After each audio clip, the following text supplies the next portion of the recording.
Kamara was asked kind of what was the turning point for him when he realized he can kind of like play at this level. He talked about the Maryland game. That was something that he kind of had circled. And based on the way he played in that game, it gave him the confidence that he can compete. He said playing against Maryland, playing against Nebraska, like these are supposed to be, those bigger athletes that everybody talks about the difference between the levels being. Sarratt also pointed out the Maryland game as being a turning point for the fan base as well. And he also mentioned the weather. If you remember back to Roman Hemby's spring press conference, Hemby talked about that game as being a catalyst for why he ultimately decided to go to Indiana, because it was a cold, rainy, terrible environment, and the fan base was there the entire game. They were allowed. It makes a complete difference. But Aiden Fisher had the quote saying that the fans are finally getting the winner they deserve. How do you not love this guy? Kamara said that Cigentti makes the whole program better. He has turned Bloomington into a destination. And obviously, like me and you went to school there. A lot of the people listening to the show are either, alumni or in school there or like visit frequently. You know what I mean? Like have this connection to Bloomington, and we understand how special it is. And like to anybody there, it's how can you not sell this destination and make this a competitive football program? And Curt Cigentti has completely unlocked that. It's like this place should be an easy sell. Bloomington's awesome. It's not hard to sell somebody on Bloomington. You just got to get them there. It's a great place to kind of just lock in and, because there's enough fun things to do, but it's not too fun, but there's, it's definitely too fun, but, there's enough things to do. And also, just strictly enjoy like the whole, like north of 17th Street where that's really just kind of away from everything. And obviously you go to class but you can kind of just stay. They live in those houses and they walk to the facilities, and it's just a very easy routine to get into and, fully lock in as you try to like pursue your dreams as becoming whatever it is, winning national title, going to the league, being all conference, starting during your college career, something, whatever your goals may be. It's the best place to do it. They asked the guys what they learned from the Notre Dame game. Aiden Fisher started off. He said, kind of scheme-wise, player-wise, they learned some things they weren't able to do, and it was a great learning experience. And he talked about, losing sucks, and nobody ever wants to go through that, but they were able to take things away from that. And he said as soon as the game ended, he was anxious to watch the film, and immediately Mikail Kamara was like, same, like me too, which like is that's what these dudes were thinking about walking off the field. Is like, I need to watch this game film to see what went wrong, to see how we can immediately improve. And Kamara said that's basically the main reason why he came back. He said the goal is to win a championship. And that was like, he just left such a bad taste in his mouth that he's gonna kill people. He's gonna he shouldn't be. He's too he's good. 40-ounce steaks, Brad. He's a grown man. I'm trying to think who's the best. He is by far the best D lineman in the conference. Like, I know there's all this Zane Durant, Aaron Graves, Gabe Jacobs. Like, Kamara shouldn't even be here. Like, he should be in the league. Like, he's supposed to be in the league right now. He's supposed to be getting ready for training camp. And here he is in Vegas going to big time media. He's probably, besides the guy Jeremiah Smith, probably the best player in the conference. Yeah. It goes Jeremiah Smith and Mikail Kamara. This guy is going to kill people. Jesus. He's going to break the sack record. I swear. It is just the fact that, I'll repeat myself, the fact that these dudes just lost the biggest football game of their life, and the first thought was not, woe is me, it's, I need to watch this again and figure out what went wrong so I can get better. Lunatic. I got butterflies, Brad. I got butterflies. There's a reason why they went 11-1 their first year. Like let's just not forget that. Like, the year two jump. The year two jump. Is it natty? Is it natty? Everybody's talking about you're getting me to think it's actually natty, because this is how they're like. This is a little different than how they were talking last year. It's a little bit different. It's confident. Everybody's talking about the year 3 jump for Matt Rule. They were confident last year, but this is like a new, like, we did it. We're here to return. We got unfinished business type deal. Instead of like, we're here to prove ourselves. We're going to make some noise. We're going to go to the Big Ten championship game. We got unfinished business that we need to attend to. Everybody's talking about the year 3 jump for Matt Rule in Nebraska. And it's like, Cigentti proved Indiana's better than them already, and he's going into year 2. And guess what? Nobody's talking about the year 2 jump for an Indiana program. Yeah, insane. Insane. They're going to be so Actually much better insane. than they were last year. They were talking about Aiden Fisher, Mikail Kamara, and Elijah Sarratt's dogs. Fish has this little like fluffy dog. Kamara's got a King Corso, which that actually plays. That's insanely hilarious and plays. And just a vicious dude, vicious dog. Like, yeah. I'm sure the Mikail Kamara's King Corso attacks the quarterback the same way he does. It's like rip around the edge. It's like, you think he's got eligibility actually? Maybe another Kamara. That'd be insane. And Elijah Sarratt's got an American bully, and Sarratt said that like his dog, he still hasn't heard his dog bark yet. He said Omar Cooper will come over and literally pick up his dog and bring him upstairs, and not a peep, to the point where like he's looking around his room like, where the hell did my dog go? Like, that's hilarious. It's just cool to hear like those like little stories of like the guys like actually being friends. To your point, is like a football team with good chemistry. Like those guys hang out with each other. Yeah, like these guys hang out with each other. It's cool stuff. Special group. I'm really excited for these kids, and in the pursuit of something really special. And they're going to make a lot of noise again. And there's going to be a lot more doubters, and they're going to continue doubting them basically until they win a national title, which is kind of a good thing, right? It's kind of like we're not going to be like, that's the best way. Cause like if it's any other school and they're 14-0 and they're in the national title game or whatever, like, and it's not Indiana, like it's like, oh yeah, they're destined. They're going to pull it off. It's Indiana. It's like, they're going to, they're going to fall short. It's Indiana. There's no way. Here they are. They're always going to have that. They're honestly, no one's going to tell them they're good until they're at the top, really, is what's going to, until they win the Big Ten or win the national title. That's what's going to happen. They're going to continue to be doubted. And that's only fuel to the fire for guys like the type of guys Sig brings in. And I mean, they're just loaded. People don't realize how much star power they have on that team. Who else brought 3 preseason All-Americans to their media day? Well, Ohio State, maybe Penn State. Nobody's generating the buzz that this Indiana team is generating, and that's kind of to our point. Is like everybody wants to talk about like this, like Indiana back to irrelevance and back to where, and it's like they can't keep Indiana's name out of their mouths. It's every 35 seconds, I got somebody in my reply, somebody on Twitter's doing this or something, or somebody's got a Cigentti take, or here's a face cam video at Curt Cigentti. Here's my SEC take that doesn't matter type of deal. Like all of that stuff is like, it's none of that gets through to Cigentti. He's not seeing any of it. Like, it's just, what a rise, man. What a rise. It's insane. The last thing they asked the fellas at the desk was say something like compliment each other. So Sarratt said he like respects the way they carry themselves, their work ethic. Kamara talked about the leadership that he's watched those guys grow into, specifically Aiden Fisher from literally not even playing to being like a legendary linebacker, and Sarratt from being this Division II kid coming into JMU to now Waffle House. And Fish talked about the work ethic of both guys and talked about how they bring people with them as well. And that's like obviously you can tell by the way Sarratt carries himself, but like I've seen, like we saw that we got the Mikail Kamara workout video the other day, and there was 4 or 5 Indiana defensive linemen in there.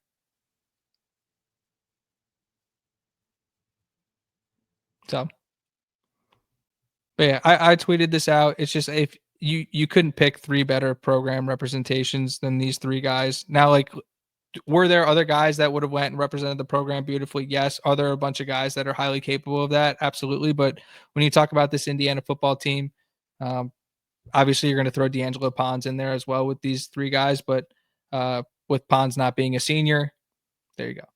It's easy tiebreaker. Easy. Yeah. That is the tiebreaker. But shout out to those guys. They obviously did a great job. They were dripped out, carry themselves with class, represent the program beautifully, and like the looks. Yeah, they're just like it. Good kids. Yeah. Those kids, Like I didn't have anything specific that I like wanted those guys to be asked, but I just I enjoy the fact that like the rest of the country gets to meet these kids on a slightly different level. Like I caught a little bit of the Maryland players at the desk, and I was just like, I like the three guys that Maryland brought. I don't remember who they were, but they were just like, good kids, well spoken, talking about like being airplane pilots and like playing the piano and stuff like that. It's just like you almost forget that all of these kids are humans and they're good kids and they're like doing things the right way, or most of them anyway. And so I like media day for that aspect of like the rest of the country gets to kind of see the guys that you get to fall in love with. Yeah, no, I love seeing the personalities of the players outside of the helmets and kind of seeing them for people a little bit. I think that's why we like the interviews with like Mendoza and the press conferences so much, because you actually get to, there's not much light on these college players as you'd think, despite all the money being thrown around. You really don't see these guys until it's on Saturday. So it's highly protected. The media access to college programs is highly protected, which is why you have. I mean, I don't want to get into this conversation now because it's really not relevant. But it's like, I mean, as it should, and be. it's not a bad thing. It absolutely should be. Like like these are just kids. Like you need to. Yeah. And not that they're not mature and stuff, but you need to learn how to deal with the press and how your words can be aggregated and kind of different cues and stuff that typical media tries to pry for to create a story. And if you're not prepared for that, like you can say something thinking you're just making an innocent comment and you look up and you're all over ESPN for 3 days. You know what I mean? So yeah. John says they need to wear dress shoes with suits, not tennis shoes. Shut up, John. It's 2025. People wear the J's and the Nikes with the suits now. I'm only with John. I'm only with John days. because it's Adidas shoes and I dislike the brand. So I'm with you, John. True. If they were Jordans though, or Nikes, or Under Armour, or who's making shoes these days, I don't really know. But Brooks, maybe Asics, Puma, New Balance. Now, and like I said before, the last kind of thing we got from Curt Cigentti was the official like media breakout where he sits at like the table and takes questions from the media. I didn't catch that, like I said, because I was watching Brad's appearance on the Big Ten show on the Voice of College Football. But again, shout out to Michael Niziolek. He had all the quotes tweeted out, so I got them written down in front of me. Drew Evans is cleared. Love it. Yeah, they're gonna manage him going into fall camp. We heard rumblings, but it's good to hear it this close to camp that it's happening, and he's full go as of today. That's good. Yeah, they're gonna manage him going into camp, but yeah, get some reps to Ajani and Benson maybe, because Benson might have to step in there at times. Yeah, well, Benson too. Benson will be healthy. Sig mentioned that because he had worked at right tackle with Bosted before, that might be the position they start him at, but they also want to keep like the options open and keep flexibility open. Like you've been talking about as maybe a swing tackle or a swing guard. So Khalil Benson play all four. He can play. He really could play all four. And so he's probably somebody that, or not probably, he's going to be somebody whose position is going to be determined in fall camp. Yeah. He's a very valuable asset in the sense that he's versatile. He can play different positions.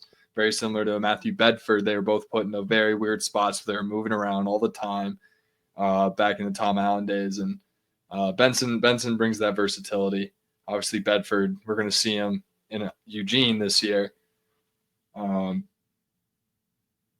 yeah, like I've been saying, Benson's going to be the swing kind of tackle, unless he can beat out Mikowski straight up. We'll see how that goes. Mikowski did get all the spring reps, which is good for him, but Benson it's all earned. Yeah. I personally have Benson projected as our backup sixth O lineman. Cigentti talked about being the GM and the head ball coach of the football program. He said he's a control freak and he's in control. So I know I've openly been speculating that Indiana would probably add somebody to that position, but if Cigentti is just going to be on top of it, I'm fine with that. I trust that guy, obviously. So interesting nugget, though. Yeah, sorry. He's on top of it. It's good. That's why we don't have a GM position. I like it when it's Cigentti. He was a recruiting director himself before GMs were even a thing. He probably knows more than any GM will ever do. He adds enough value in a sense, and yeah, it's at a point where we don't really need one, to be honest. Well, they have a director of player ops. Sig is the best evaluator on the staff. It's not. It's going to be really hard to beat that. But they have a His director of player evaluation ops skills guy. are- Like they have Derek Owings, who's on the staff also, and so it's like he's not just making all of these decisions by himself, but he is the final say. So it does make sense that he's not bringing in somebody to come over the top of him. But listen, if we can turn Cigentti into a cyborg or something, and maybe he could just manage the top down forever. He could just be the GM. When he steps down from college from head coach, he'll likely be involved in some evaluation capacity, at least, when he will be the AD of football, right? Which is usually what you do to your coach that wins you a couple titles over the past 10 years. I imagine he'll oversee evaluation and bringing kids in and recruiting, because that's kind of his bread and butter, at least at the power level. So he'll totally be involved. Like, he'll be around the program. Let's just say that. Yeah, this is years down the road after multiple national championships. Oh yeah, so we're not even there yet. We got the Barry Odom quote. I like Barry Odom. Didn't think of it much. That would be an understatement. Didn't think of it at all, really. Curt Cigentti is so great at controlling the narrative. It's like, okay, what is the narrative coming out of this little Barry Odom saga? It's like Barry takes his like tongue-in-cheek shot, right? Mm-hmm. Curt Cigentti goes, I didn't think about it once. I don't even care. It's dead on the vine. That's it. Like, there is no, like, you're not talking about little brother, just like flick, see you later. Like, who cares? I don't even, your opinion is irrelevant. Flicker of a thought. He's like, oh, cool. I like Barry Odom. Boom. Like, see you later, buddy. Pretty gangster of Cigentti, I might ask. Add. There were two different quotes about this, but there was confirmed now from Cigentti reports of tampering, somebody trying to tamper with Indiana players. Someone offered $1.5 million to an unnamed player who wasn't in the portal. And Cigentti is quoted as saying, we didn't lose anybody. We wanted to keep 100%. Which is something we've been saying for months. Poor Jameer Johnson. Why you gotta do him like that? He's the only starter that left in the portal. And we really addressed his position with Jamari Sharp and then now Gandy Knighton. I mean, they brought in Gandy and Knighton before he left. Yeah. That's how it goes. Business, man. Speaking of Jamari Sharp is the leader for the cornerback one spot. Shout out to our guy Jamie Jordan. Hoosier Huddles Jamie Jordan, exclusively on Hoosier Huddles Jamie Jordan, who was telling us this back before the spring game that Jamari Sharp was the guy. Jamari Sharp is the guy going into camp. Knighton is back too from an undisclosed injury, and he'll be competing for a spot obviously there. Yeah, imagine we're all healthy going into fall. I mean, Gandy was on crutches too, so I'm actually kind of surprised nobody asked about Gandy either. I think we'll be fine. We'll be okay. Yeah. I think my favorite quote from the entire session was that they asked Cigentti, I think, like whether he had plans to renovate the stadium or not, and he said, "Before I retire, that press box is coming down." And he did make a point to say that nothing. He said nothing's going to happen during the season. Obviously, the focus is on playing games, but in the offseason, like, it would make sense to look at upgrades for Memorial Stadium, which is, again, something the fan base has been openly talking about for a really long time. And now you have a team worthy of making those upgrades. Like, yeah, it's time to go do that. But the press box has to come down. Can't do that at Florida. Retire. Can't do that at Name an SEC school. Can't name a school. Like, I mean, it's hard to have the level of, like, this is essentially like build a college for Curt Cigentti. Like, he's getting to redesign the entire football apparatus of Indiana. He's playing NCAA Dynasty is what he's doing. It's deeper than that, though. He gets to control everything. Yeah, he has more control than NCAA Dynasty. It's pretty sick. Yeah. I would hope so too. Yeah, I would hope so.